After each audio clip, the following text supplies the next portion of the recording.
Шаһарға іс-сапармен келген мәжіліс депутаттары Берік Оспанов пен Серік Сәпиев Индер аудандарындағы бірқатар нысандарды аралады. Сонымен қатар халық қалаулылары елбасының 5 әлеуметтік бастамасын жан-жақты түсіндіріп, тұрғындардың көкейлеріндегі сауалдарына жауап берді.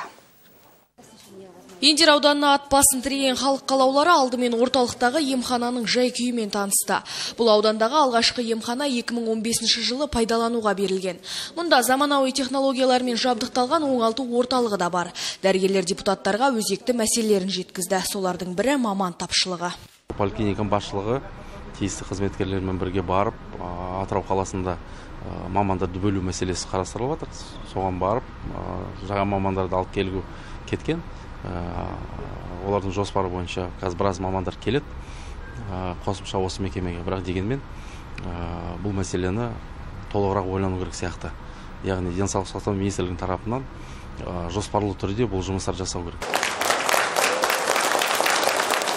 Келесі нысан Индер балалар жасөспірімдер спорт мектебі. Спорт мектебінде жасөспірімдер спорттың 9 түрмен шұғылданады. Олимпиада чемпионы парламент депутаты Серік Сәпиев жас спортшыларға қолтаңбасын беріп, біраз қуантты. Қазір біздің Индер ауданында Серік Сәпиев келіп жатыр. Мен өзім перчаткамен оның қолтаңбасын көтеріп алып, өте қуаныштымын. Серік Сәпиев келгеніне. Өскенде Серік Сәпиев сияқты Олимпиада чемпионы болғым келеді.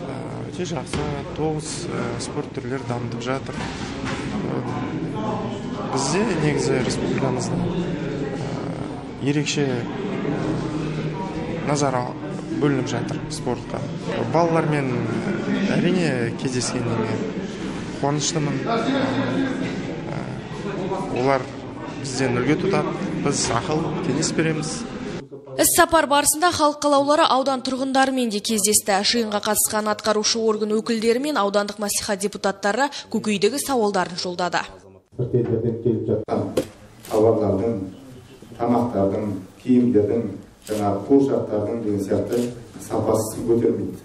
Еліміздің ішіндегі санитарлық жаңағы нормаларға сәйкес сын көтермейді, яғни ол дәлелденіп те жатыр.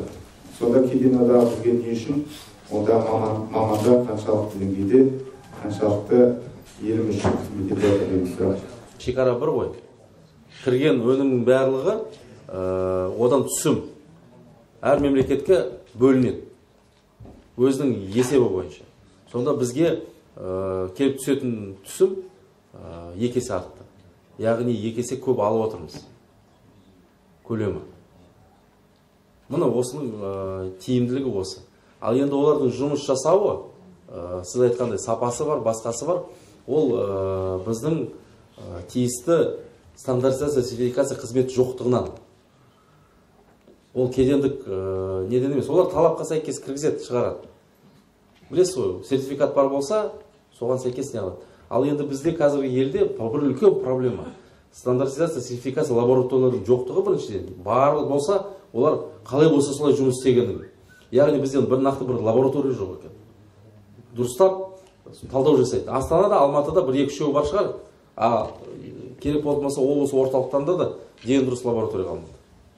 Бұл мәселе өте күрделі. Жиын соңында аудан әкімдігі атынан Серік Сәпиевке шапан жауып жылқы атады. Жұлдыз Қайратқызы, Динара Жоламанқызы, Артур Ботпанов, жаңалықтар қызметі, Индер ауданынан.